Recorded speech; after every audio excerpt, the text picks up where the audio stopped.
What's going on, guys? Ted from Immersion here, and it's time for your D&D DM's Guild highlight or spotlight. Either one works. Gonna give you a heads up now. This is gonna be a long one. Got a request to review the Epic Characters PDF. Unfortunately, this is another one of those ones where you have to pay, so I'm not actually gonna be able to show too much on screen. I will be running through it off to the side. And kind of telling you my highlights of it. I'm going to try to keep this quick, but there's a lot of information here. So I just want to preface that ahead of time. You might need to come back and check this out. But it is one of the better epic level handbooks that's out there. If you're unfamiliar with what epic levels mean, that means post level 20 leveling. Routinely, this is usually level 20 to level 30, I believe. In the old Epic Level Handbook from 3.5, it went up to 40, I think. But anyway, the links for this will be in the description. This here is called Epic Characters. It's by Mark Foldish. I don't know how to pronounce that. I'm sorry. However, it is $9.99. This is one of the more expensive fan-created products you will be able to get on the DM's Guild.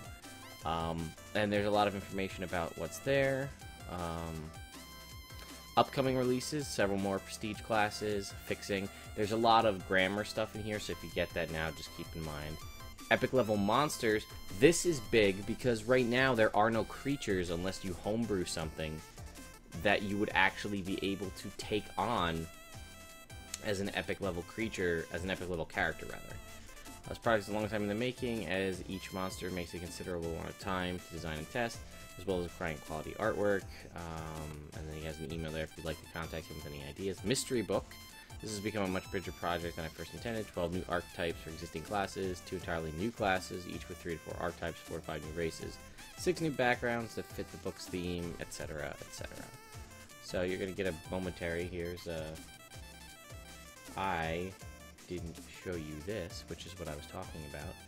Here, see, $9.99. That was just me and my face. There are several reviews, as you can see as you scroll down. And it is ranked 4.5 stars. This is one of the higher ranked things. And again, I will show you here. You get this awesome cover art. But that's unfortunately all you're going to be able to see, because the rest of it's going to be here off the screen for me to look at. So, what all are you getting? I will tell you up front, I really like the intro to this book, and if I'm looking over here, that's because it's on my second screen. The first couple of pages are basically what are epic levels, what was the philosophy behind the design, and I gotta say, I agree with a lot of this. I think it made a lot of sense, and he does kind of put a caveat right at the front. It's extremely difficult to balance epic levels because you're not just balancing one class, you're balancing all the classes and all of the archetypes. I'll explain a little bit more. And he talks about the monsters coming up and his thought process, and I agree with this. The way bounded accuracy works, he mentions back in older editions how it was uncommon for an epic level character to have a plus 40 something to hit, because you would be fighting plus 50 AC monsters, so you needed that. So his thought process, proficiency bonus never goes above 6. It stays at 6 the entire time as you level up from levels 21 to level 30. Level 30 being 1.8 million XP, and there's a little sidebar for that. Then he has a little kind of intro piece that's all about the classes, like what all the classes get. So essentially, all the classes are going to get additional ability score improvements as time goes on. They also will all get a racial feature at level 25, so that's based on whatever race you chose. Assuming it's a standard race, you will get a racial feature, and then so on and so forth. You get your major, like he has the philosophy for half-casters, martial classes, how the different archetypes for full casters that are focused on archetype or subclass focused full casters, meaning cleric, sorcerer, and wizard, where they don't actually get anything but spells from the base class. A lot of the other stuff comes from what the archetype they choose. And talks about his design philosophy and kind of what you're getting at each level. So that's that. And I'm going to go into the classes to a degree. Again, I don't want to do too much because I'd be removing the need for you to buy it. So, again, as I said, at 21, 25, and 29, all classes will get a ability score improvement or the option to take a feat. This does increase your max to 24, or the max that you can get in a stat is 24. There are classes that allow you to go above and beyond that, but that's where it's going to be. For instance, Barbarians already have a max of 24, so their max would now be 28. I will say, I think some of the abilities could be consistent as OP, but remember, these are epic levels. You should be epic. I like a lot of the work that he did because he took, like, pick and chose things from different classes to add them in, and I'll explain some of those as we go along. Like, I'm on Barbarian right now. It's a lot of improvements of things that you already saw. Increased movement over levels, increased brutal critical dice, things, kind of taking things like where you have your strength. If you roll and it's less than your strength score, you can just use your strength score as the number. That, but for Constitution. Individual things for the Path of the Berserker, each of the totems, and the Path of the Battle Rager. The martial classes, I will tell you this, get this at level 30 to kind of show how the martial classes are tougher because they've attained this high level of physicality and you know, training, physical training. All martial classes have advantage on death saving throws when they hit level 30. It's not huge because you're level 30, but you know, it could be the difference between life and death. And then the capstones for all of these classes are truly capstone abilities. They do grant you some amazing, crazy power. And remember, the only way you're going to get this is if you were to go from 1 to 30 in one class. So you are going to be a complete paragon badass of what it is to be a barbarian in this instance, because you have this. I'm just trying to see if there's anything I want to give away. Some of them do add new mechanics entirely. I will tell you, for instance, the level 27 feature, if you're the Path of the Berserker, you no longer suffer exhaustion when you use a Frenzied Rage. So that means you have a bonus action attack for free. So that's great. But that's what you get for becoming a level 27 Barbarian. There's also very nice art, and it is done up in a nice style, similar to like what we see with a lot of stuff that replicates the player's handbook. Bard, again, same thing as far as abilities go. Song of Rest and Bardic Inspiration increased to D20s from D12s. I will tell you, it's kind of what you expect for a lot of the college features. I feel like you kind of expect what there is. Increasing certain things from actions to bonus actions.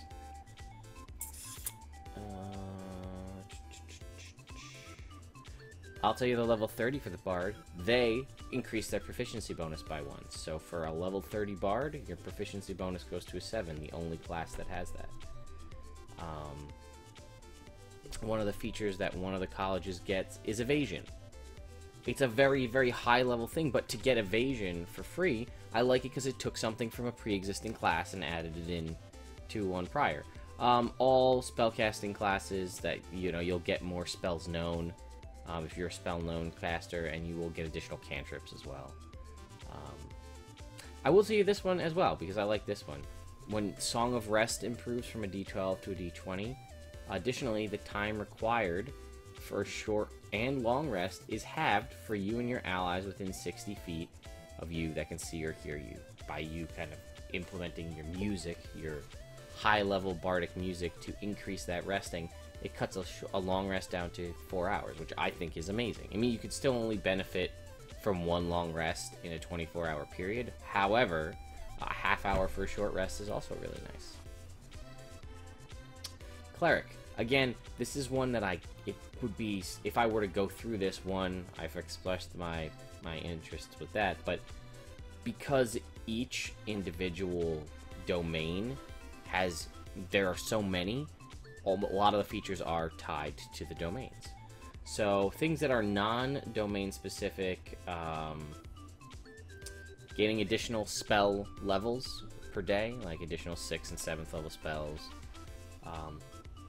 Getting another channel divinity. I don't think that really is a big one to tell you guys about that. Your destroy undead ability gets more powerful, which would make sense. And then you eventually, your channel divinity stuff, they have disadvantage on the saving throws against it. And then the level 30 is basically you become a paragon of holy light and have ridiculous magic abilities, super heals, crazy damage. But I will, you know what? I'm gonna give you Tempest domain. It's my favorite cleric domain. I'm gonna give you the whole domain. Level 21, resistant to thunder and lightning. So a lot of these you'll see are fairly similar, modifying your channel divinity options, things that are in theme. I personally would love for a Tempest cleric to have resistance to thunder and lightning damage much earlier. Mostly because I'm playing one, and that would be awesome. 25, your Destructive Wrath. This is your reactionary thunder or lightning damage. When somebody hits you, they make a saving throw or take this damage. It now can jump to 2 additional targets that are within 5 feet of the original one being hit. Your Divine Strike damage, which is just where you do extra damage with your melee weapon, just goes up.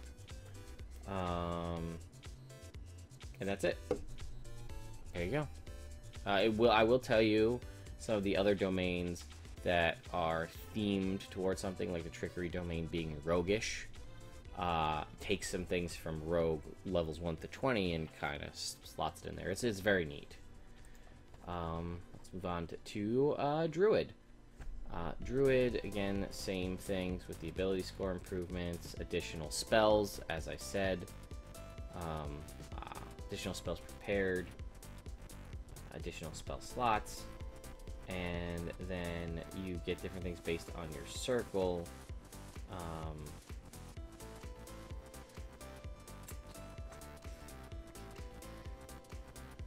Improvements to your base wild shape, and improvements to your beast spells as well. I like that the Circle of the Landruid, which I feel is one that kind of gets overlooked a lot because just Circle of the Moon is just hit point sponge. They kind of basically get magical secrets to a degree, which I thought was pretty neat. And the level 20 Capstone, I think, truly, or the level 30 Capstone truly is what it is to be a druid. Permanently under the effect of bark skin, freedom of movement, tree stride, and commune with nature. I thought that was pretty cool. There's a couple other things, but that's a portion of it. Fighter.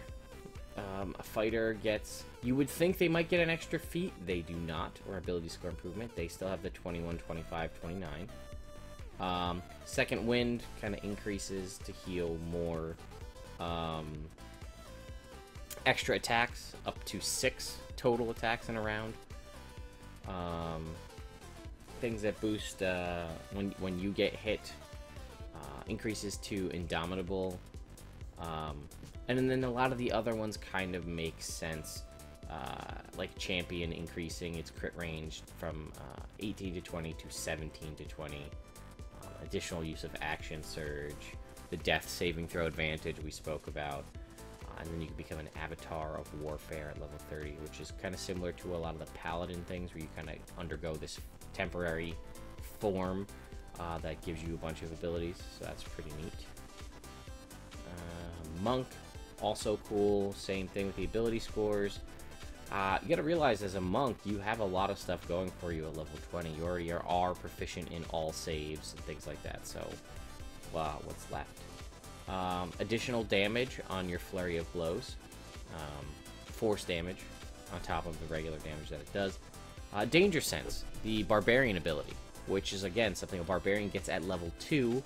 you are now getting at a later level as a monk, which again is just transplanting something.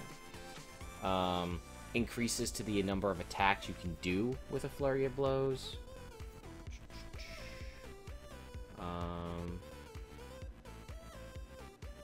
Again, an increase to each one of your individual, whichever path you choose, the way of the X. For instance, Way of the Four Elements, you just get access to other kind of spells that you could cast using your key points. Healing is increased, the death saving throw thing we spoke about. And then when you get hit at level 30, you can do some other benefits, and you gain, which I think is pretty cool based on you just fisticuff guy. You get resistance to bludgeoning, piercing, and slashing damage from magical weapons, and complete immunity from non-magic, which I thought was pretty neat. Paladin, again, same thing with the ability and scores. You don't, from what I can tell, it doesn't specifically state about your lay on hands increasing as you level. I feel like it should, but it doesn't state. But lay on hands gets an improvement to whatever heal you do. You also grant the same amount of temporary hit points on top of the heal. Your Divine Smite eventually goes to D10s from D8s.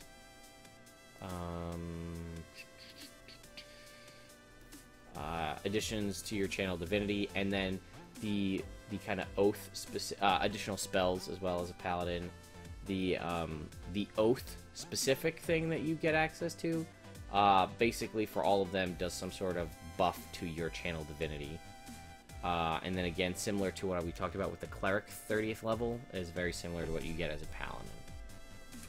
Ranger, honestly, it's funny that I mention this, because you know, if you listen to the channel and you kind of live in the D&D world, you know Rangers get shit on a lot because of just, especially Beastmaster Rangers. If I could guarantee that I was going to be playing in an epic level campaign, I think I would go Ranger just for some of the epic level things Rangers get. Feats, as usual, additional favorite terrain, additional favorite enemies. Boost to that Foe Slayer ability, which I feel is kind of a natural thing. The level 20 Ranger ability, whereas it added Wisdom modifier to attack or damage once per turn, or on one attack. It basically now does it to attack and damage, and to all attacks. Additional spells. If you're a Hunter Ranger, you get to choose additional options. I think you get to choose one other of, like, when you get your Hunter level and you get a new kind of tactic type thing, you get an additional one of each of your choice, which is huge. But I'm going to read you the Beastmaster one because I like it. You can now have a companion that is of huge size with a challenge rating of 7 or lower. They get additional movement speed, and add your Wisdom and Proficiency modifiers to their attack and damage rolls. If you know anything about me, I kind of mentioned it a little bit in some of my games. In a previous my very first campaign, I played a druid, and in 3.5 druids got animal companions, and I had a giant crocodile named Bob. And I have constantly wanted to have that in D&D 5th edition, but there is literally no way because a giant crocodile is a CR5. Realistically, with a CR7 beast, you could have a Triceratops, which would be the way to go, but I would still go for Bob, because it's actually, it's hard over here. Hits home for me. Epic level rogue, I mean, you want to talk about being ridiculous. I mean, rogues, level 20 rogues are insane because of the amount of, like, forget about them outside of combat. Like, they just do whatever they want as far as social situations and role-playing. Ability score improvements as necessary. As it is, I believe no role can ever have advantage on you as a rogue of 20th level. They basically take that to the next step where you can never have disadvantage on a roll, which I feel like kind of makes sense in that. Increased initiative stuff. You don't actually get boosted sneak attack, which you would think you do, but you don't actually. I thought that was a pretty interesting call. Boosted to your ability to detect traps, makes sense. You get your additional, it kind of takes your archetype roguish feature to the next level. A lot of stuff gets bumped up. Arcane Tricksters can sneak attack with spells where you normally couldn't. Like, Thieves get boosted, like, their advantage on stealth checks is all the time now, that kind of stuff. Your reliable talent, which I was talking about, where you're just a beast out of combat, where if you treat, it's like a roll of a 10 or below is treated as a 10. This is now, it goes up to 15 eventually. Crazy stuff at level 30, death saving throw advantage, like we spoke about. Yeah, there's a couple other things, but I'll leave that there. Sorcerer, again, interesting because it's tied to the Sorcerer's origin. That's most of their abilities. You will get additional spell slots. You will get the ability to convert sorcery points into higher level spells. You'll get the ability to do some crazy extra damage, kind of like a maximize spell, and a ability to weave the conduit at level 30, which has some crazy abilities. And I will read you the dragon bloodline, because that's really, I feel like, the one that everybody loves. Your draconic scales increase in their ability to, your AC goes up, and you have permanent resistance to the damage type. It's not key to sorcery point expenditures. Your wings grow.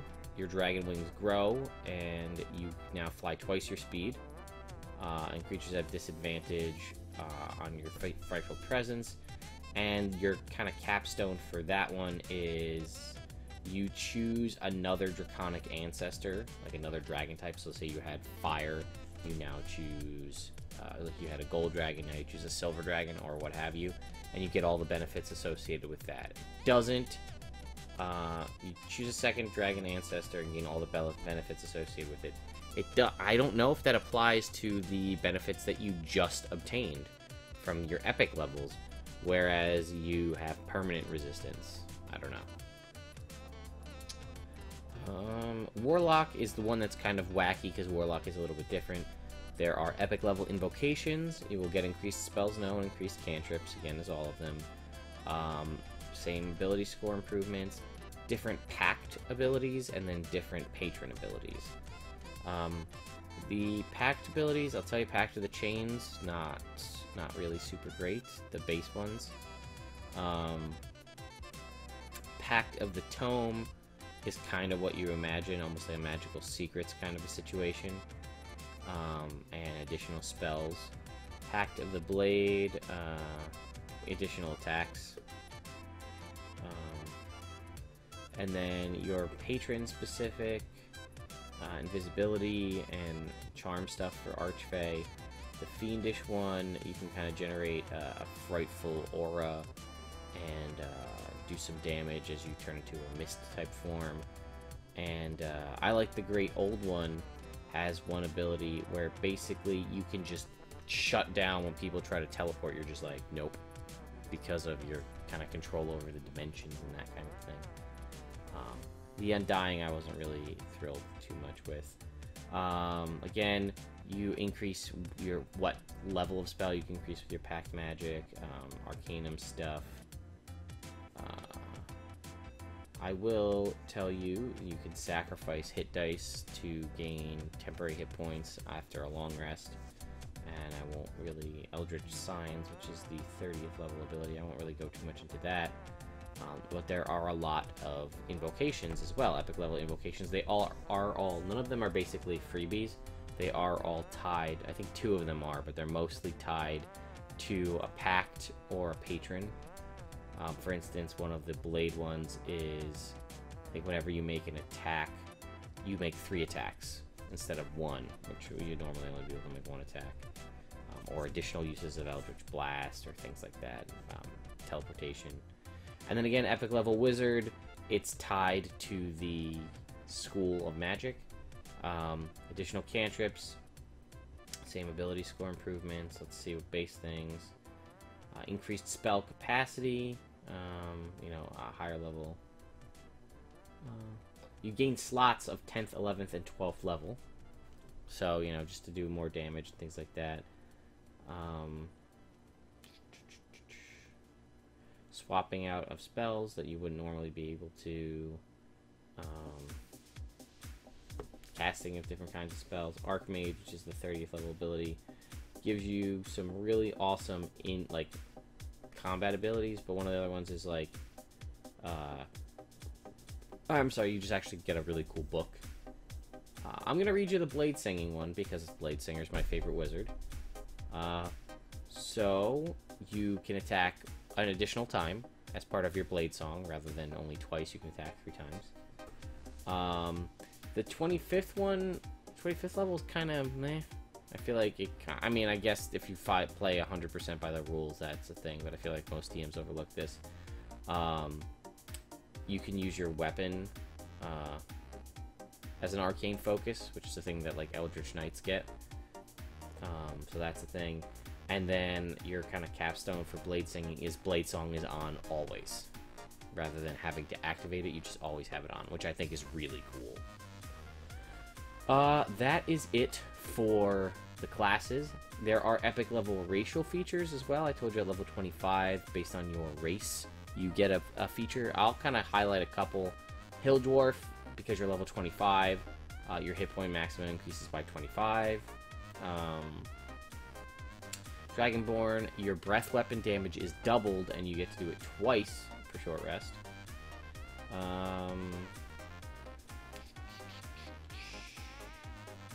Let's see.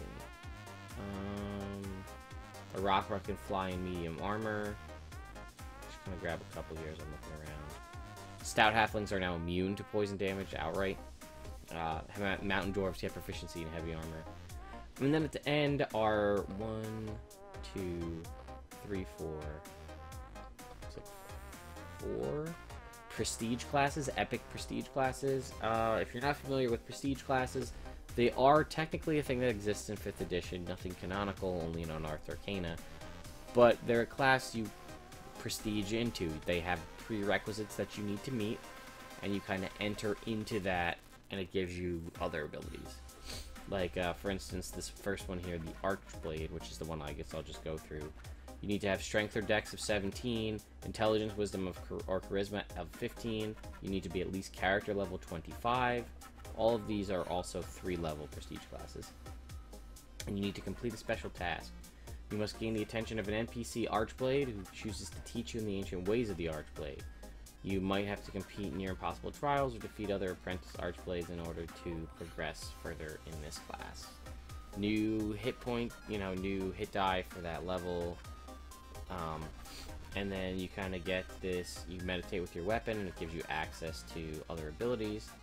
You get Magic Breaker, your mastery of the inner spirit. You can affect things that you wouldn't normally be able to affect with your weapon, like a Wall of Force. You can also parry magic beams. Add your strength or dex to your AC against any kind of magical rays. You can swing, and your attacks increase in range. So, if you had a melee attack that had a range of 5 feet, it's now a range of 25 feet.